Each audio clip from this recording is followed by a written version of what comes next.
Hey everyone, it's Cathy and welcome back to my channel, and today I'm giving you my weight loss update for February. It wasn't a good month for me. February really sucked, even though it was a short month. My husband got ill and he was in and out of the emergency room. It's nothing too serious, but because of his background with cancer, we, are always a little bit on edge. But he's been having this terrible sinus infection, and it's somehow affecting the nerve in his face. So the pain gets so bad, he just can't get any relief.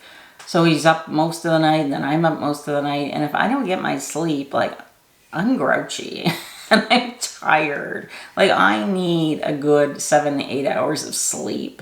Because I'm a stress eater, I was very stressed in February. And to be honest with you, I didn't even follow the program. Weight Watchers who? That's just how I get whenever I'm stressed. And that's something that, I'm trying to work on.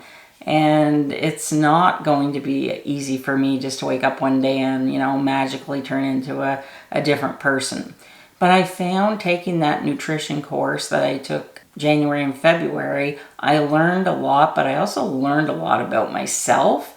And I have actually went on and I have an appointment booked in April, a one-on-one with a nutritionist, so I can ask a lot of questions that maybe I didn't want to ask in a group setting. So I thought today I could just share a little bit of the knowledge that I found helpful during that 8-week course. And I'll also tell you about my weight loss stats. But I hope just by me showing up here, even if I had a rotten month, that it just shows you that I'm still motivated. I haven't given up on myself. I just have to find the tools that work for me to deal with the stress. Because what works for one person isn't going to work for another person. And the trick is, in anything in life, is to take everything, weigh it, and figure out the plan that works best for you. But I do feel if the snow ever goes and the sunshine sticks around, I'm so looking forward to getting outside and just being, in the sunlight, getting some vitamin D, walking around, getting some exercise, breathing some fresh air.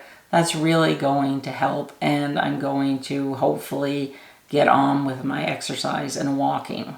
If you don't care about the nutrition and you just want to find out how I didn't completely blow it. I put on 1 pound. It's better than putting on the 5 that I lost the month before. The 4, I can't remember. I don't have my phone here with me. But anyways, I put on 1 pound.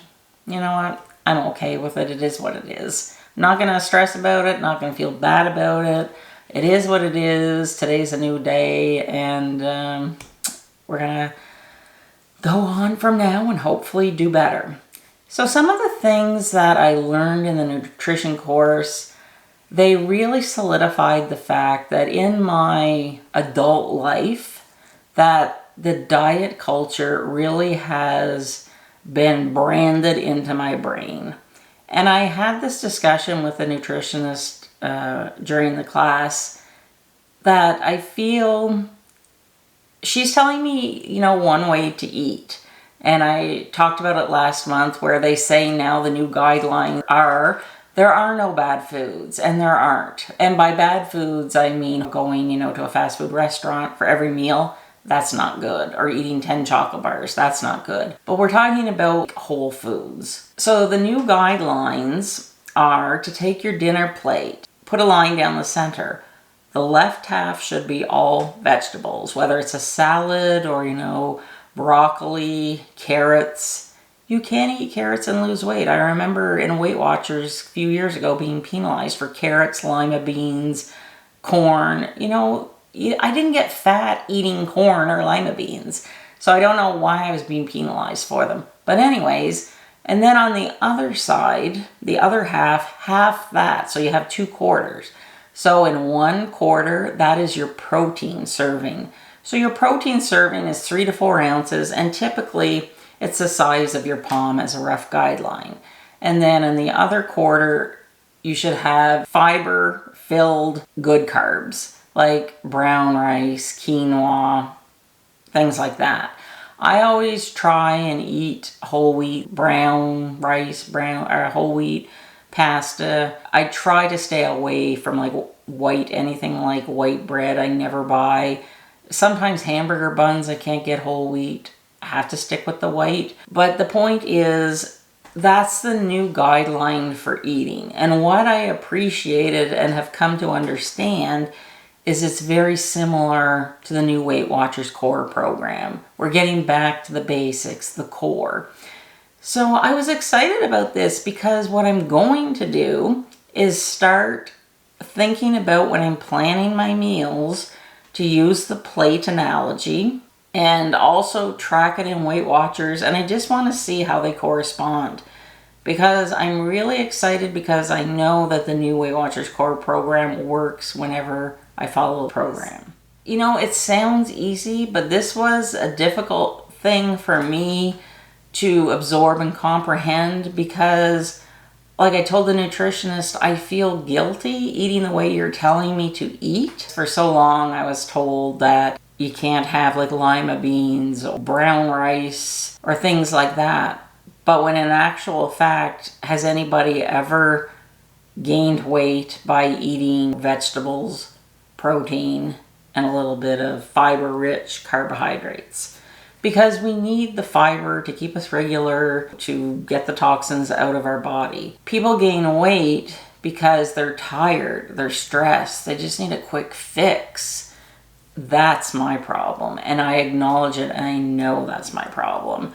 Because whenever I am so tired and so stressed out, I want simple carbs. I want a sugar fix, I want it now. Calms me down for 5-10 minutes, and then an hour later, I'm stressed again.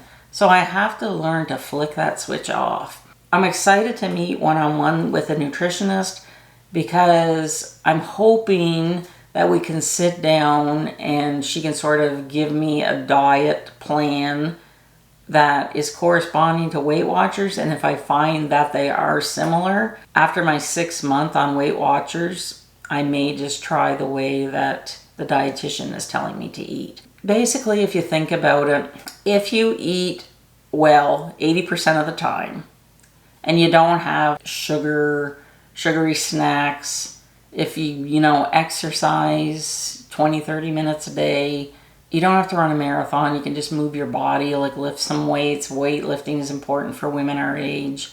Walk around the block. You're going to lose weight. And another thing with exercise that I have to relearn is I'm going to be 55 this summer. I don't have to run a marathon. As long as I'm moving my body, getting in as close to 10,000 steps a day as I can, then I should be okay. But I can't come out of the gate with all of my bad habits and expect tomorrow I'm going to eat clean and I'm going to walk 4 miles, which is going to give me my 10,000 steps. That's not how it works. And I know myself, I have an all or nothing attitude. I am my own worst critic. For me, I'm not that crazy about food. And by that I mean, I can eat the same thing day after day. I'm not a food connoisseur. What I am is an emotional eater, and I make really bad decisions whenever I'm, stressed, angry, tired, fed up. I just want something quick. So I have to do better at making sure that I have, stuff prepped in my fridge, veggies and dip handy for whenever I get those cravings that I just need something. Another thing I learned, grapes. I know it's going to be controversial, but on Weight Watchers in the past, you would get penalized for grapes, and I get it. They're sweet, but sometimes those grapes save me at 3 in the afternoon when I want a Mars bar. So I didn't get fat eating grapes either. I got fat eating sugar, fast food, and not moving my body. The nutrition course, it wasn't earth-shattering. I learned the new way of eating, but a lot of the other stuff she talked about I already knew. So for myself moving forward, I think what is important and what is going to work for me, I have to go back to when I was younger, when we were farming. I would do my morning chores, come home, have a quick bite to eat, immediately go and do my 30 minutes of walking. I have to get that out of the way at the beginning of the day. I just have to. Otherwise, it's not going to happen. And I know I'm going to moan and complain about it probably for the first couple of weeks or however long it takes me to get in the routine. But I know from past experience that I will feel better. And that's what I got to do. Another interesting thing that I learned in this course was Canada has banned trans fats, which is great. They're no longer available in Canada, supposedly. That's what I was told by the nutritionist. And another thing that I learned, I'm going to put the slide up here if I can explain it properly. We learned that when you're reading food labels, we know that food labels, the first ingredient is the ingredient in the box of the food, whatever weighs the most. But now in Canada, I'm not sure about the US or the rest of the world, they have to label all of like the sugars together. So if you pick up a package and if one of the first 3 ingredients is like sugar, it's not a good choice. Also, the other thing that we learned, anything less than 5% or more than 15% is not good when we're talking about, like, say, sugar or fat. Say you're worried about your sugar. We'll just use sugar because I'm a sugar addict. If I pick up a package of cereal and it has 20% sugar, 20% of my daily intake, that is bad. It is greater than 15%. If I pick up some cereal like that's more healthy, like, I don't know, All Bran, it's like 6%, that's okay because it falls between the 5% and the 15%. I hope I'm explaining that. That's the takeaway that I got. So I want to become a little better at looking at my food labels because let's face it, we can't be perfect all of the time, you know. We want to socialize, we want to go out, we want to eat. Like, eating is a social thing for me. So I think the biggest takeaway from that 8-week course, what I learned about myself was that, I don't know how to explain it. I just have to unlearn everything that I ever knew about food, and I have to just embrace this new way and just trust in the process, trust that it's going to work. Because if you want an avocado, have an avocado. It has health benefits to it. I think it's a healthy fat. Maybe you don't have the whole avocado, but you could have a quarter or you could have a half. It's kind of ridiculous thinking when I'm thinking that, oh, I can't have corn or I can't have an avocado or grapes because they're going to cost me more points, but yet I can go to a fast food restaurant. You know what I'm trying to say? That's how my mind has been thinking in the past, so I'm just trying to forget everything that is in my brain about dieting, and I'm going to do my best to follow the Weight Watchers core, because what I can tell from right now is that it is right on with what the nutritionist was saying.